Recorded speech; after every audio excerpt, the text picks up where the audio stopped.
So talking about trainings and certificates today.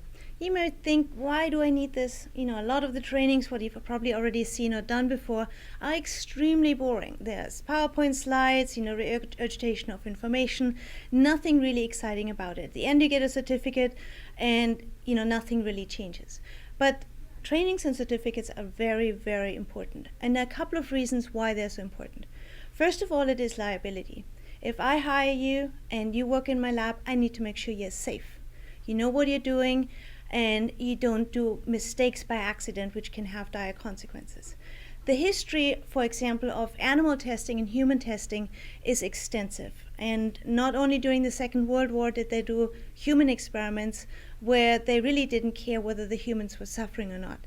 The list of animal experiments where animals suffered incredibly is extensive. So that's why we have all different training methods that you don't do the same experiments and the same mistakes what people have done in the past. It's also, the whole topic basically is called responsible conduct of research. So we have to make sure you know all the bits and pieces that it takes to be a good researcher and a good scientist, and we can trust you by doing experiments in the lab. It is also for your PI.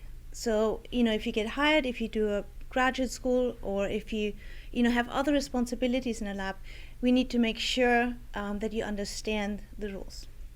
So there are lots of different trainings, obviously, and I really encourage you to do as much training and as much further education as you can in your lifetime. And it's not just for your immediate position, but also look into the future.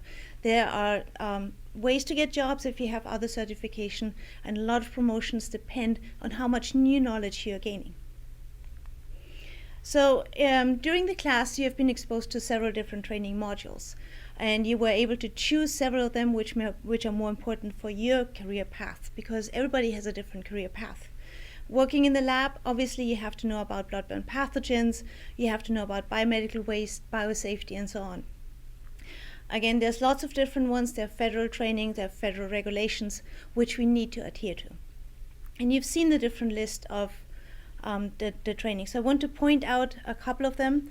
The IRB, for example, is important because it's always when you work with humans. Even if you just do an interview, if you do a questionnaire, and you ask people for an opinion or for an experience, you have to have IRB approval because we need to make sure you're not asking something that's sensitive or where the person could get emotional damage from it. Another important one is HIPAA for private information when you work in a hospital, and then also IACUC, that's when you work with animals. So again, there's a number of different opportunities for you to do trainings and certificates, and a lot of them can go on your CV to show that you actually have put the effort in. The list is definitely not extensive.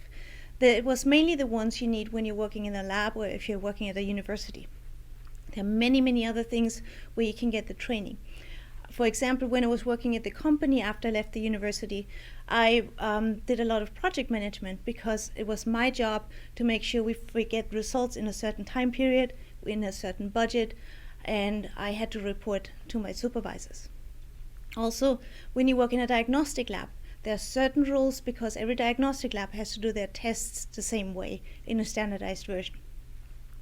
When you work in a company, you also have to do certain practices that again adhere to standards, for example, production of clean material. It cannot be contaminated.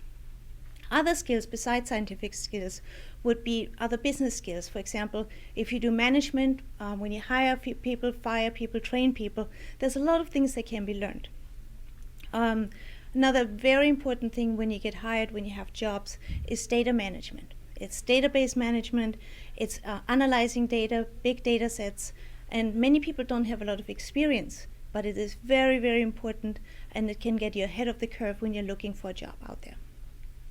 The other thing what I have worked with extensively during my career is patents. And at the university, I've never heard about what a patent was. But when you work in a small company, it is really important that all your ideas are protected so you can eventually make money out of it. So knowing about patents, working with patent lawyers, there are many different training opportunities available for you. Right, so as you're climbing your career ladder, wherever it may lead you, make sure you get as much training as possible because it will always put you ahead of the curve and will be very beneficial for your future career. I hope you take this opportunity.